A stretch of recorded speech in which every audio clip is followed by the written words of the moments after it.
Good morning dear students. आज हम लोग रिप्रोडक्शन इन ऑर्गेन का अगला पार्ट देखने जा रहे हैं। अगला पार्ट मतलब कि जितने पार्ट में मैंने पढ़ाया हुआ है, तो 3 पार्ट हो चुके हैं, 3 लेक्चर हमारे हो चुके हैं।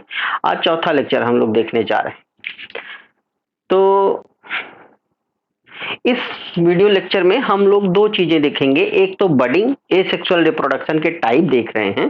तो एक asexual reproduction by budding and asexual reproduction by spore formation, ये 2 टॉपिक वी विल हम लोग आज देखेंगे। सबसे पहले हम क्या देखते हैं कि asexual reproduction by budding.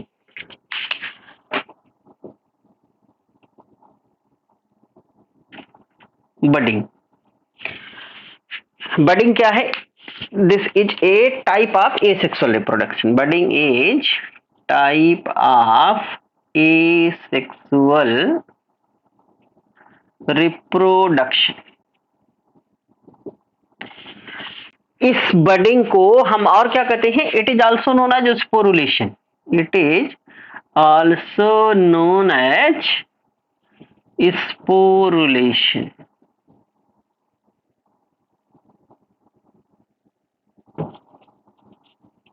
Not sporulation, torulation.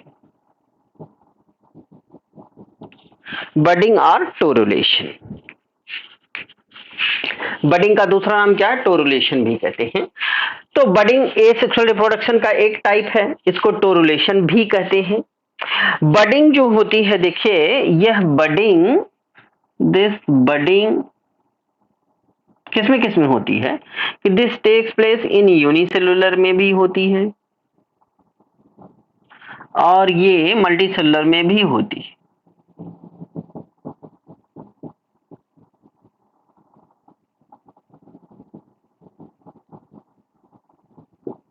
सारे में नहीं होती है, ये नहीं कहना है कि सारे में बडिंग होती है, सारे यूनिसेलुलर सारे मल्टीसेलुलर में होती है। ढेर सारे यूनिसेलुलर में, ढेर सारे मल्टीसेलुलर में होती है। यूनिसेलुलर का एग्जांपल सबसे अच्छा जो डायग्राम दिया रहता है, दैट इज ईस्ट।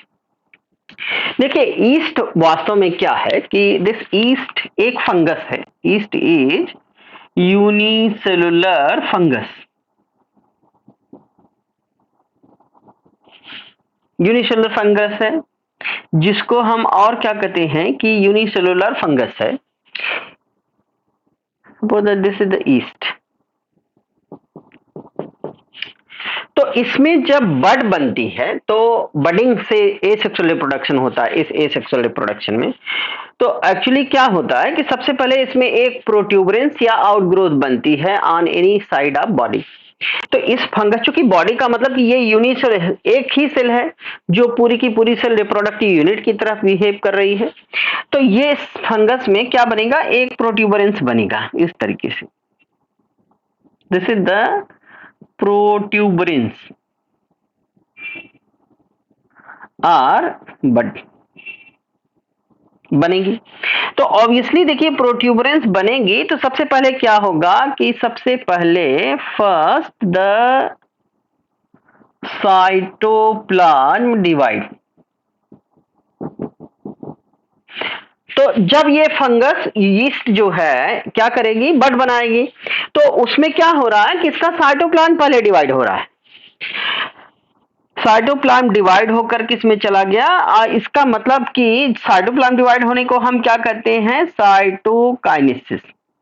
नॉर्मली जब सेल डिवाइड करती है, देखिए यूनिसेलुलर ऑर्गन के केस में 11th में भी आपने देखा होगा कि उसको यूनिसेलुलर ऑर्गन के केस में उसे सेल डिवीजन कहें कि रिप्रोडक्शन करें, that is not very clear. बहुत क्लियर नहीं है। यहाँ पे इस सेल में जब सेल डिवीजन हो रहा है यानी कि वो रिप्रोडक्शन कर रही है बडिंग के जरिए, तो सबसे पहले क्या करती है? ये प्रोट्यूबरेंस बनाती है जिसमें साइटोप्लाज्म पहले डिवाइड करके उस प्रोट्यूबरेंस में जाता है।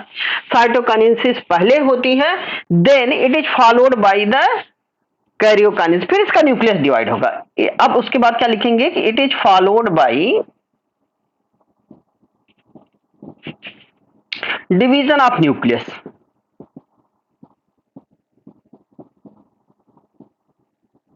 अब इसके बाद इसका न्यूक्लियस डिवाइड होगा। तो न्यूक्लियस डिवाइड होने का मतलब कि ये न्यूक्लियस जो है डिवाइड करके 2 में बदल जाएगा और दिस इज शिफ्टेड हियर। तो अब क्या होगा कि अब इस तरीके से एक न्यूक्लियस इसमें रह जाएगा और एक न्यूक्लियस इस बड में चला जाएगा। जब ये बड ग्रो करेगी तो बड जैसे जैसे बड ग्रो, अभी देखिए अब जब ये डिवाइड कर गया तो एक चीज जो हमेशा आपको याद रखनी है कि इसमें पहले साइटोकाइनेसिस हुई, पहले साइटोप्लाज्म डिवाइड हुआ, फिर न्यूक्लियस डिवाइड हुआ।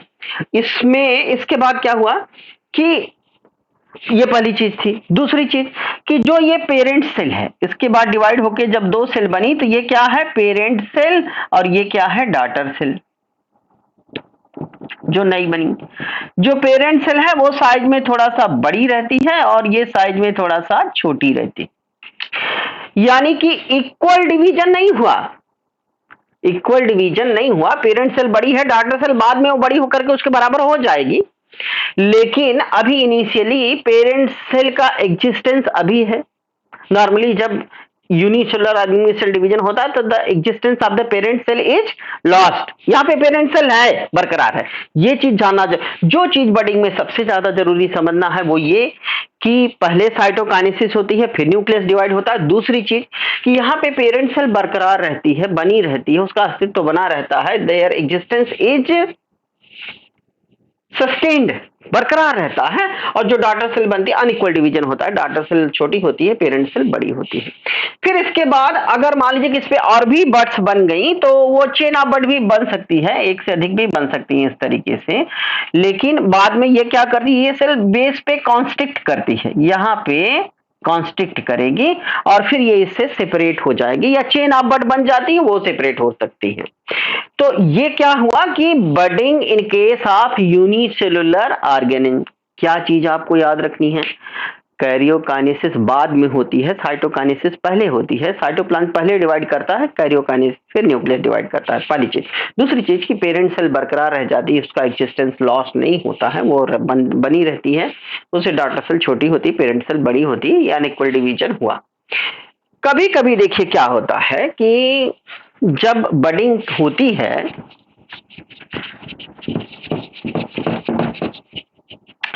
कभी कभी क्या होता है, जैसे मान लीजिए कि एक सेल है और इसने क्या किया कि एक बड बनाई, एक बड बनाई, मान लीजिए कि इसने एक से अधिक बड बना दी, यहां भी बना दी, यहां भी बना दी, ठीक। और ये जो यानी कि एक सेल में एक से अधिक बड एक साथ बन गई और उसके बाद ये बड और बड बना दी, just like this.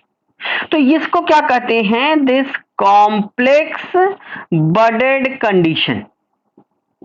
This complex budded condition is known as what? Known as के अब्लिक ए जो लिख देते हैं, known as है, known as टोरुला स्टेज। इसी को क्या कहते हैं, torula stage.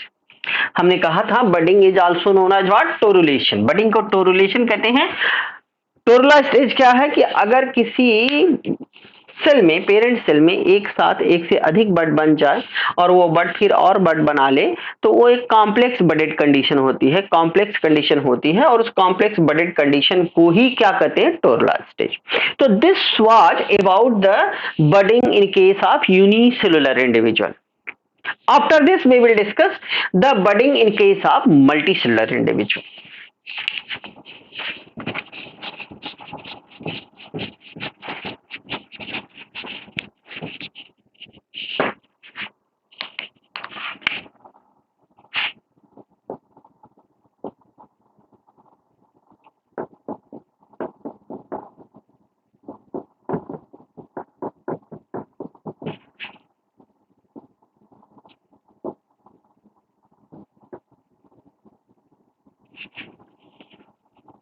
Budding in multicellular organism को देखना है हमको। और ये जो बडिंग होती है मल्टीसेलुलर ऑर्गेनिज्म में वो दो तरीके की होती है। पहली जो होती है वो क्या होती है, एक्सटर्नल, और दूसरी कैसी होती है, इंटरनल। इंटरनल को हम क्या कहते हैं, एंडोजीनस, और एक्सटर्नल को क्या कहते हैं, एक्सोजीनस। यानी कि मल्टीसेलुलर, देखिए सारे मल्टीसेलुलर में नहीं बनती, कुछ मल्टीसेलुलर ऑर्गेनिज्म में बनती है, बड बनती है। जैसे कि हाइड्रा, देखिए हाइड्रा जो है these are the tentacles of the hydra. Hydra आप जानते हैं क्या, एक एनिमल है, किस फाइलम का, सिलेंट्रेटा का। एक एनिमल है हाइड्रा, क्या है, सिलेंट्रेटा फाइलम का एक एनिमल है। और इसकी बॉडी में कहां बड बनती है, इसकी बॉडी के बाहर, इस तरीके से बड बनी। कहां बनी है, बॉडी के बाहर बनी है, इसलिए क्या है, एक्सटर्नल बडिंग है, एक्सोजिनस बडिंग है। ये बड ग्रेजुअली ग्रो करेगी इस तरीके से, और ग्रो करके ये फिर क्या करेगी, धीरे धीरे इसमें टेंटाकल बन जाएंगे और ये दोनों ही बर्ड सेपरेट हो जाएंगे।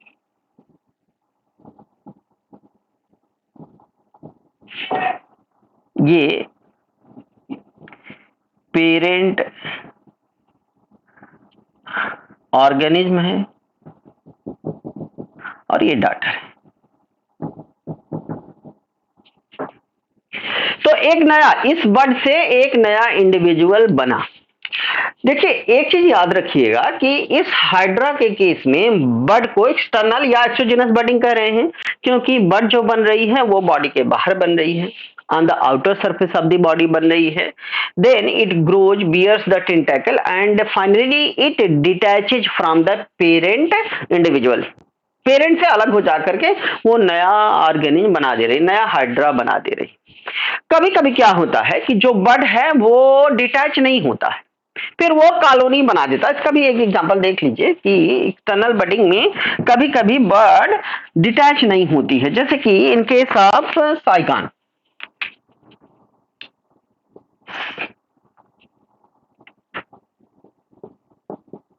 साइफा या साइकान में, साइफा क्या है, ये है स्पॉन्ज। पोरीफेरा का एक एनिमल है, पोरीफेरा का एनिमल। और इस एनिमल में जो बर्ड एक्सटर्नल बडिंग होती है, लेकिन वो बर्ड सेपरेट नहीं होती और वो फिर कॉलोनी बना देती इस तरीके से। जैसी इस नई बर्ड बनी तो इस तरीके से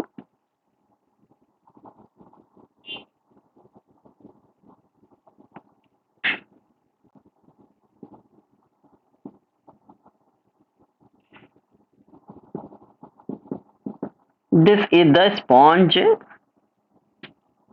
और इसमें एक कॉलोनी बन गई, कॉलोनी ऑफ साइकान और साइफा। तो समटाइम्स एक्सटर्नल बडिंग में मैंने कहा कि एक्सटर्नल बडिंग और एक्सोजेनस बडिंग बॉडी के बॉडी के आउटर सरफेस बनती है, बाहर बनती है, और वो बर्ड ग्रो करती है, मेच्योर होती है, पेरेंट से अलग हो जाती है, just in case of hydra. कभी कभी अलग नहीं होती है और वो एक कॉलोनी बना देती है, just in case of cipher. Cipher कैसा एनिमल है, एक कॉलोनी में रहने वाला एनिमल है जो एक स्पॉन्ज। ये क्वेश्चन भी कई बार पूछा गया है तो आप इसको याद रखिएगा। Once again we are coming on the internal और एंडोजिनस बडिंग। देखिए इसमें बड क्या होता है कि बॉडी के अंदर बनती है, इसी कारण इसको इंटरनल बडिंग कर रहे हैं, और इसका एग्जांपल है स्पॉन्जिला। स्पॉन्जिला भी क्या है, fresh water sponge.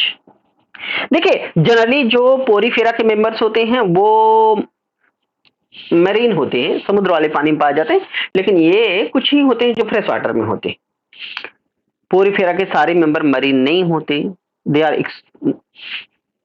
Majority of them are marine, some of them are fresh water. Spongilla fresh water sponge है जिसमें बड कहां बनती है, जैसे कि ये स्पॉन्ज है तो ऑब्वियसली इस स्पॉन्ज की बॉडी के अंदर अंदर इंटरनल बड, इंटरनल बड बनी। क्यों इंटरनल बड कहा गया, एंडोजीनस, एंडोजीनस क्यों कहा गया, क्योंकि जो बड बन रही है वो इस स्पॉन्ज की बॉडी के अंदर बन रही है, ठीक। इसलिए इस इंटरनल बड को जो स्पॉन्जिला में बनती है उसी को क्या कहते हैं, जीम्यूल। जीम्यूल क्या है, इंटरनल बड। दिया हुआ है इसका डायग्राम एनसीईआरटी में दिया हुआ, इसीलिए जेम्यूल थोड़ा सा समझना जरूरी है, आपसे पूछा भी जा सकता है कॉम्पिटेटिव एग्जाम में। अब ये जो इंटरनल बड है इसका जब हम डायग्राम देखते हैं तो this structure is just like this.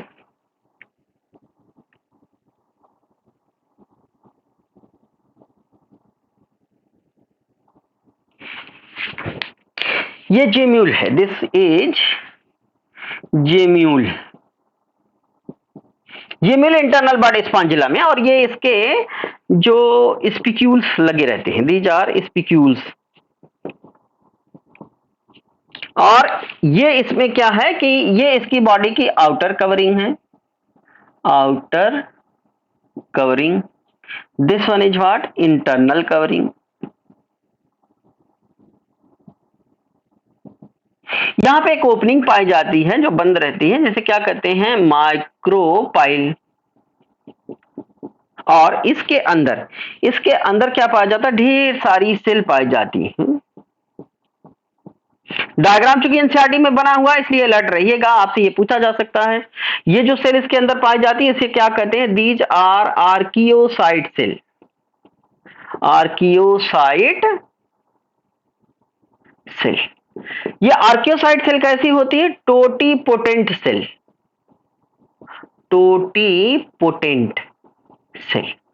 देखिए, टोटीपोटेंट सेल का मतलब क्या होता है कि वह सेल जिसमें पूरी बॉडी बनाने की क्षमता होती है उसी को क्या कहते हैं, टोटीपोटेंट सेल।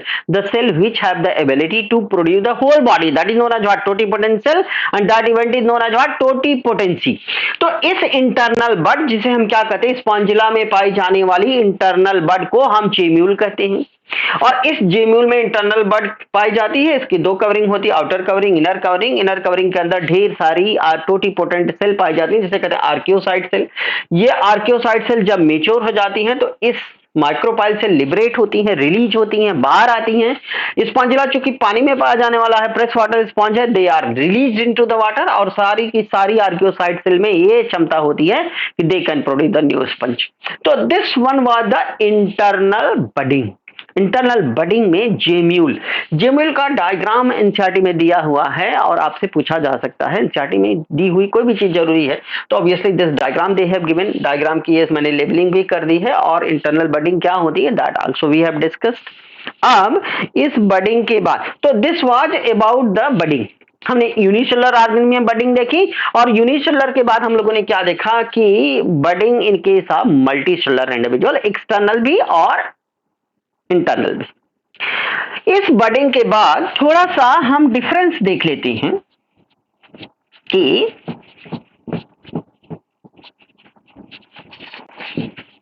देखिए, कुछ कंफ्यूजन हमें रहते हैं कि जैसे हम कहें कि अगर हम डिफरेंस देखना चाहें कि बडिंग है, बडिंग एंड बाइनरी फिशन, क्या अंतर है दोनों में। तो देखिए, जो बडिंग होती है, बडिंग में जैसे सेल है तो ऑब्वियसली ये बडिंग हो रही है इस तरीके से, तो ये कैसा डिवीजन होता है, दिस इज अनइक्वल डिवीजन। ये डिवीजन कैसा है, अनइक्वल डिवीजन है, क्योंकि ये क्या है, पेरेंट सेल ना, this one is parent cell and this is what, daughter cell. ये बड़ी होती है, ये छोटी होती है, तो अनइक्वल डिवीजन है। लेकिन बाइनरी फिशन में क्या है कि ये दो में डिवाइड होती है, और दोनों ही कैसे होते हैं, दिस इज इक्वल डिवीजन। ठीक है।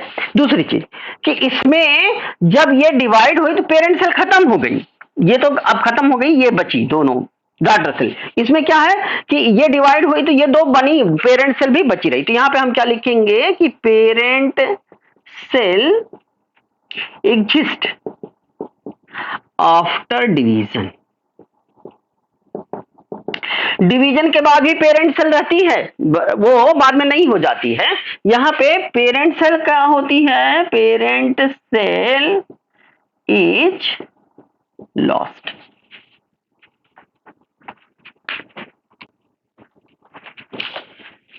इसमें देखिए कि पहले क्या होता है कि न्यूक्लियस डिवाइड फर्स्ट, यानी कि पहले क्या होगा, कैरियोकाइनेसिस।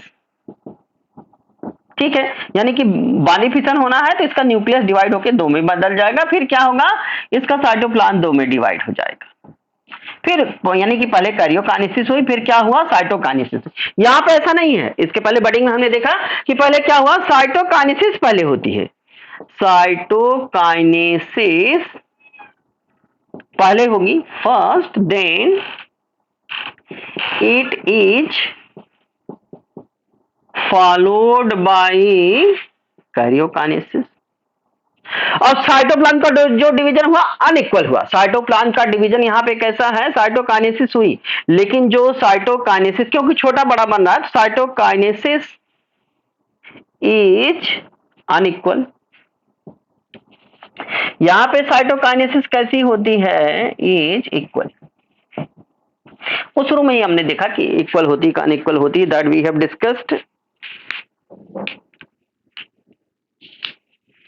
इसमें देखिए कि एक प्रोट्यूबरेंस बनता है, यहां पे एक उभार बनता है, यहां पे प्रोट्यूबरेंस या बड बनती है, प्रोट्यूबरेंस इज फॉर्म। यानी कि बडिंग में प्रोट्यूबरेंस बनती है, ये प्रोट्यूबरेंस है, इसमें no protuberance.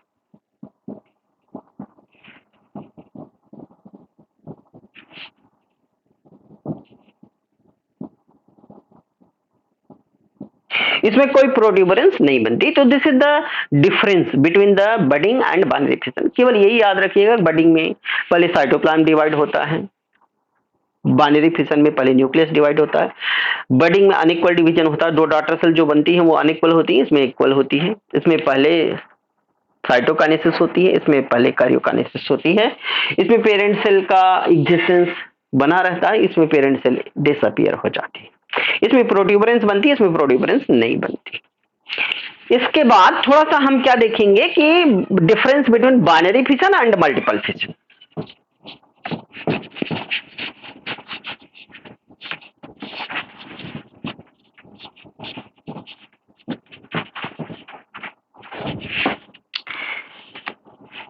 Binary fission and multiple fission.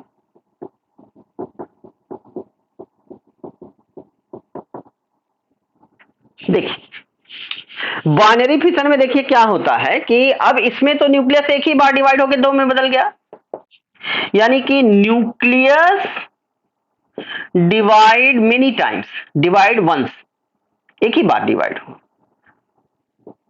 और इसमें क्या होगा, एक न्यूक्लियस अगर डिवाइड होगा तो उसमें से 1000 से ज्यादा आदमी बन जाएंगे, यानी कि nucleus divide many time.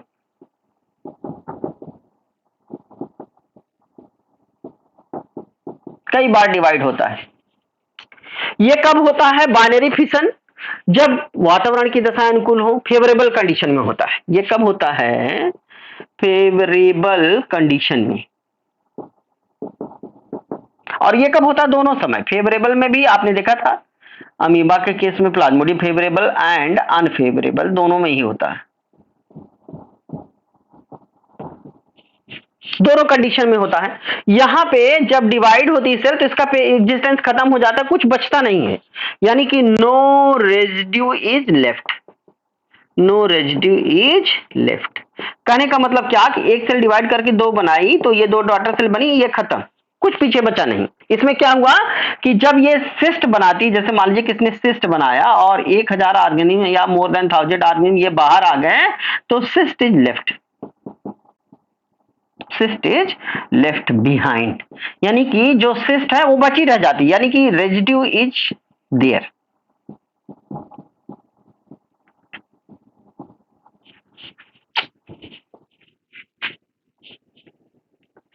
Residue बचा रह जाता है, इसीलिए कहते हैं कि जब ये बचा रह जाता है इसको कहते हैं कि ये आदमी को क्या बनाती है, makes organism immortal.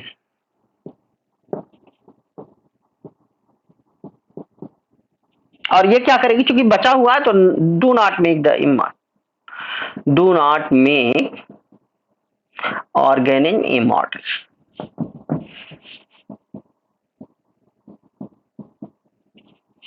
Because something is left behind. So this was the difference between the binary fission and the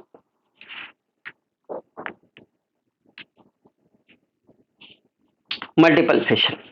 ठीक है, देखिए इस वीडियो में हमने दो चीजें देखी, बडिंग क्या होती है, बडिंग ही को ही देखा, and we have discussed the difference between the budding and binary fission, difference between the binary fission and multiple fission, इसमें 2 सेल बनती है, मोर देन 1000 सेल बनती है।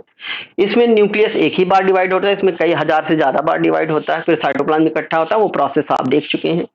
ये फेवरेबल कंडीशन में होता है, ये फेवरेबल अनफेवरेबल दोनों में होता है, इसमें कोई रेजिड्यू नहीं बचता है, पेरेंट सेल इज लॉस्ट यहाँ पे बचता है। ये इसी कारण ये आर्गन को इमॉर्टल बनाती है, ये नहीं बनाती, because no sorry residue is left behind. तो चूंकि देखिए कि बहुत बड़ा वीडियो बनाने पे लोगों को प्रॉब्लम होती है, लोगों के पास आज भागती दौड़ती जिंदगी में टाइम नहीं रहता है कि लंबे समय तक देखें। That's why I have make this video only for this budding. In the next video lecture we will discuss the sporulation. तो अगर आपको लगता है कि ये सारी चीजें कुछ आपके काम के हैं तो सब्सक्राइब और लाइक जरूर करिए, so that we can make the next video also with the same condition. तो आज हम लोग इतना ही देखते हैं, बाकी चीजों को नेक्स्ट वीडियो में देखें। Thank you.